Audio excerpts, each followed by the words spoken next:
Hello students, welcome to my YouTube channel M Das maths tuition. আমি তোমাদের সঙ্গে Manoranjan sir. আজকের ক্লাস 6-এর লাইফ সায়েন্স বা পরিবেশ বিজ্ঞান প্রশ্ন উত্তর সহ আলোচনা করে দিচ্ছি বন্ধুরা। সেকেন্ড ইউনিটের কীভাবে প্রশ্ন হয় এখানে যাবে। এছাড়া এই যে প্রশ্নগুলো উত্তর সহ আলোচনা করে দিচ্ছি, এখান থেকে পশ্চিমবঙ্গের যে কোনো স্কুলে অনেক প্রশ্ন কমন পেয়ে যাবে। তো প্রথম 5টি শূন্যস্থান আছে। মিশরে দৈর্ঘ্যের একক হিসাবে ব্যবহৃত হতো ড্যাশ, কিউবিক বা হাত। মিশরে দৈর্ঘ্যের একক হিসাবে ব্যবহৃত হতো কিউবিক বা হাত। আমাদের বুড়ো আঙুলের ড্যাশ অস্থিসন্ধি বর্তমান, এটা হবে স্যাডল বা কার্পো মেটাকার্পাল।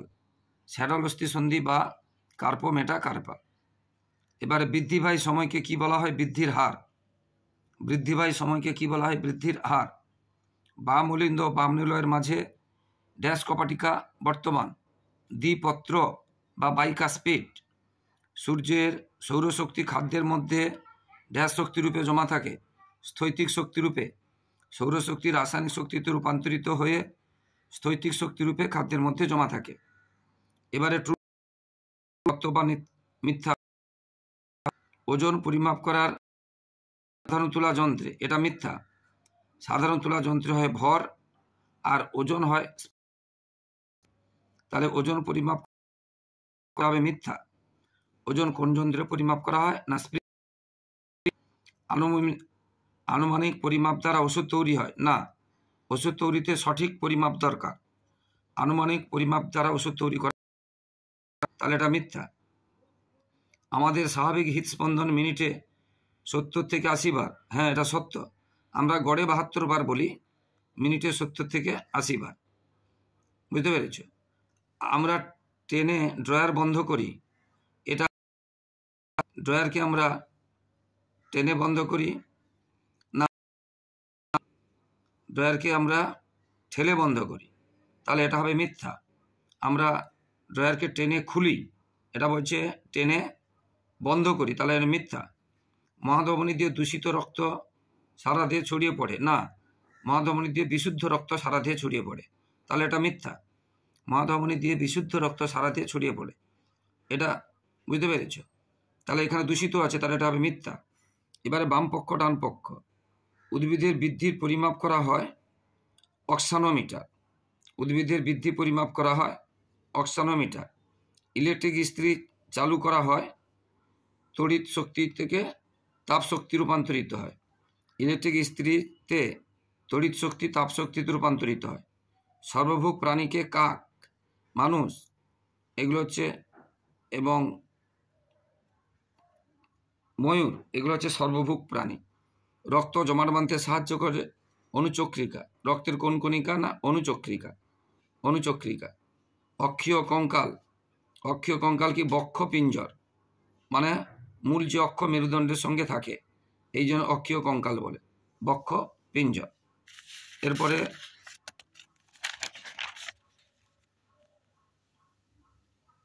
এরপরে হৃৎপিণ্ড কোথায় অবস্থান করে? হৃৎপিণ্ড আমাদের বুকে মাঝখানে যে অস্থি আছে তাকে স্টারনাম বলে।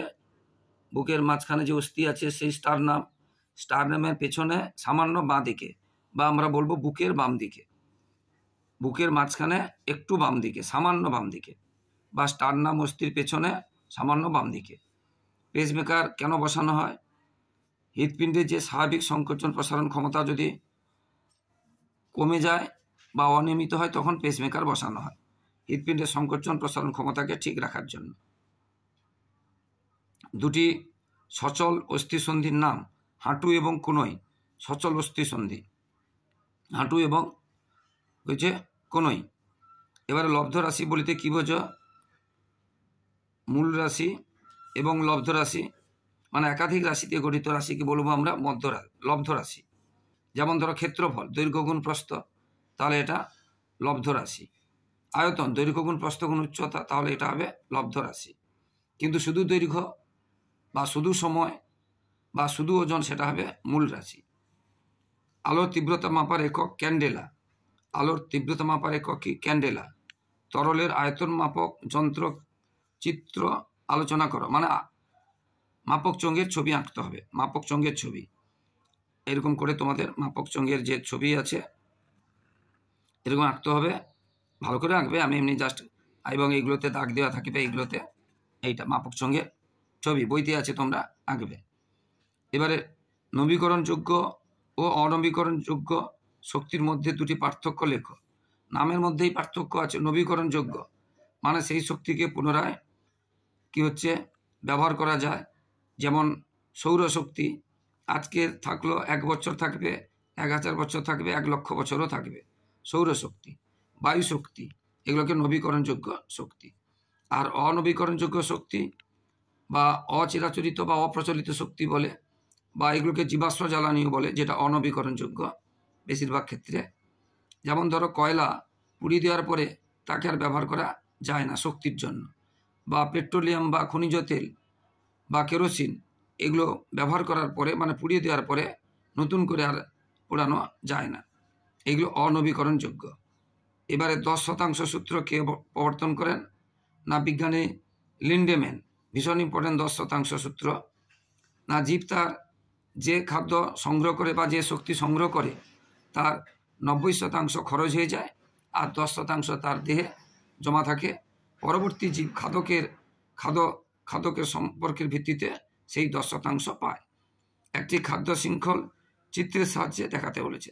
খাদ্য শৃঙ্খল চিত্রের সাহায্যে ধরো প্রথমে ঘাস, তারপরে ঘাস ফড়িং, তারপরে পোকা ব্যাঙ, তারপরে সাপ, তারপরে ময়ূর, এইভাবে খাদ্য শৃঙ্খল। প্রথমে ঘাস, তারপরে ঘাস ফড়িং, তারপরে ব্যাঙ, তারপরে সাপ, তারপরে ময়ূর শৃঙ্খল। তো বন্ধু দেখছো, সকলকে অসংখ্য ধন্যবাদ, শুভেচ্ছা, অভিনন্দন। আর যারা আমার চ্যানেলে প্লিজ চ্যানেলকে সাবস্ক্রাইব ও শেয়ার করে একটু সাপোর্ট করো। পরিশ্রম করছি, তাই তোমাদের কাছ থেকে এইটুকু সহযোগিতা ভালোবাসা আশা করছি যে বন্ধুরা শেয়ার করে একটু সাপোর্ট করবে, আর লাইক ও কমেন্ট করতে, চ্যানেলকে ফলো করতে থাকো। সমস্ত সাবজেক্টের প্রশ্ন করা আছে এবং সাজেশন উত্তর সহ, তাই ফলো করলে তোমাদের উপকার হবে। 5 থেকে আমার ইউটিউব চ্যানেল উত্তর সহ পাবে, তোমার দাদা দিদির উপকার হবে। তাই প্লিজ সাবস্ক্রাইব ও শেয়ার করে একটু সাপোর্ট করো বন্ধুরা। সবার পরীক্ষা ভালো হোক, সবাই খুব ভালো থাকো।